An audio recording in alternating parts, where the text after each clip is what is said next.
Welcome everyone to Global Peaceful Day. We're so happy you're with us to celebrate this special day for May Peace Prevail on Earth International and for all those millions of people who have embraced the message, May Peace Prevail on Earth, on every continent, and the over 250,000 communities that have planted peace poles.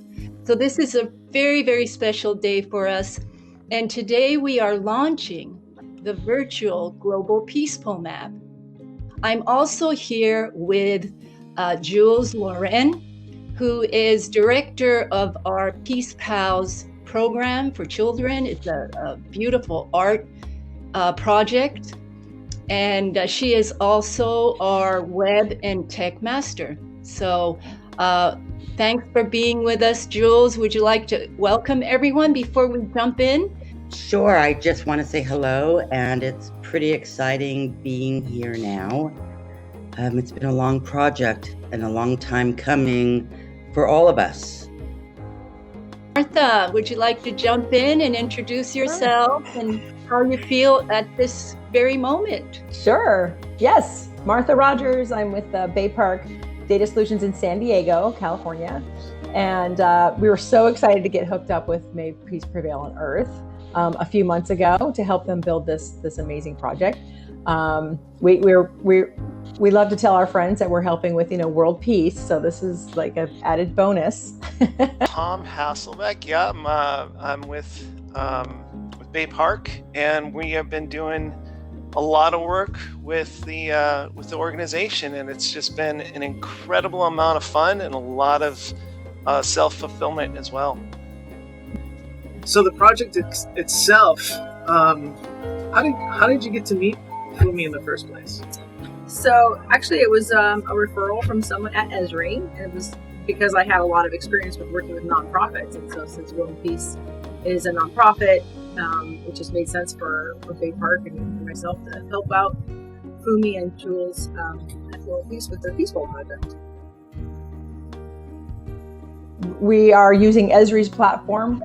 It's a new application there to build out the maps, and we're really excited about how it looks. And we started with a 2D map, and then you guys were like, well, what if throw in some 3D stuff? And we're like, okay.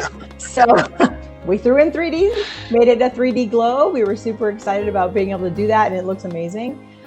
So it was definitely a lot of back and forth, some ideas that you guys had, and then, with us going back and forth, being able to implement it. It's been super, fun and exciting to be able to get this project out. Oh, absolutely. I couldn't agree more. You guys have been so much fun to work with. And having your background and just sort of, like reaching for the moon, and we had to kind of pull you back a little sometimes, but other times you really made us stretch in the knowledge that we had so that we were able to kind of get you almost there as well. Yeah. I'd like to jump in and talk about the complexities with an international community that we've been dealing with. And, Fumi and I try, really explaining that we need to be so mindful of our, not everybody in our community is tech and knows the nuances. We're dealing with people from, the US to the banks of Africa, everywhere globally. There's not, and Fumi can also address this, there's not one continent that doesn't have a peace pole.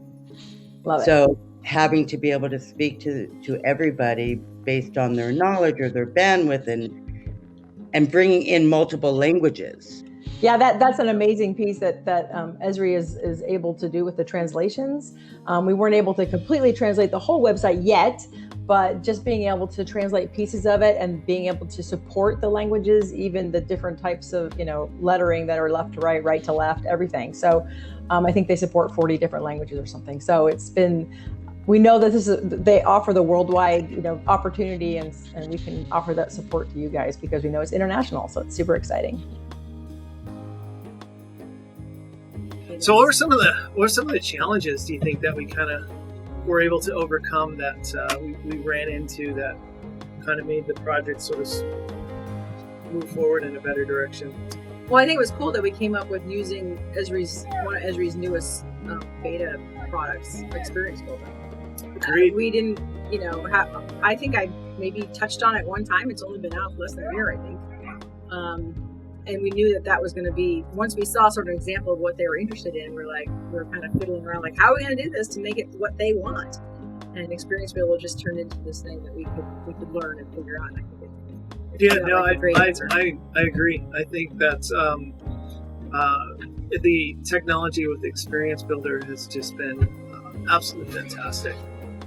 I would say this virtual map you created for us, it really expands the vision of the Peaceful Project. And this technology has made it so beautiful and visual, and it's such a powerful storytelling tool as well.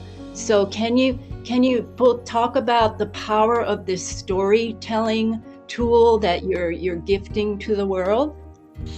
Absolutely. I think you actually hit on some key words in your question, and it is GIS making databases visually interactive. So to answer the scenario that you said, it's like, is there a peaceful in Arizona? Well, how cool is it to actually move a map, zoom into an area to see the state of Arizona or your neighborhood or your block, your city, and then you can start to see around you which ones are closer. You can start to visualize patterns, and you can start to go and you can visit and possibly meet up with other people in the community. How does it feel, Tom and Martha, that you had a hand in sharing in this vision of peace and expanding the Peaceful Project virtually? I love it. It's just amazing. I can't be happier to be involved with the whole project. People that I tell, I'm so excited to tell people what I'm working on. It's like really a neat thing to be able to be involved with. Something beyond. I've worked with international projects before, but this is something that's really touches everybody. I've worked with international projects that are little villages here and there or whatever, but this is like the world. Bringing the world together. So it's just fantastic.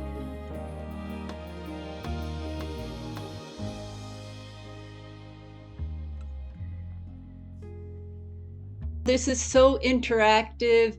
It's and you can see in real time what you do instantly. Mm-hmm. And it just brings the world closer to you, and it brings the world of the Peacefuls closer to you. Right. And I can't just, I'm just so ecstatic and excited to offer this to our community. Yeah. Mm-hmm.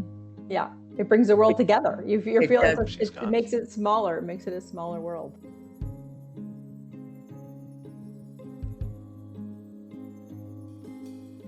You know, 2020 is such a pivotal year for so many of us on so many dimensional levels. And we just thought, well, maybe this is the year.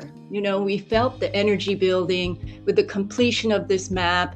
We thought, well, we really need to celebrate. And I was searching for a date, and we came up with a perfect date because November 22nd is the birthday of the founder, Masahisa Goi, who, if he was alive today, would be turning 104 years old.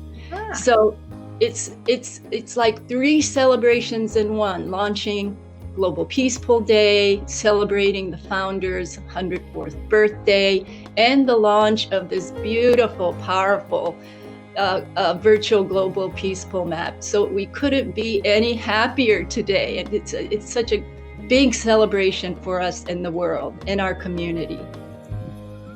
Yeah, you know, overall, it was just a super cool project to work on. It was the people we worked with were just fantastic. And it's a very uplifting application. Definitely a positive application. I mean, it's world peace. How can you not want to work for world peace? So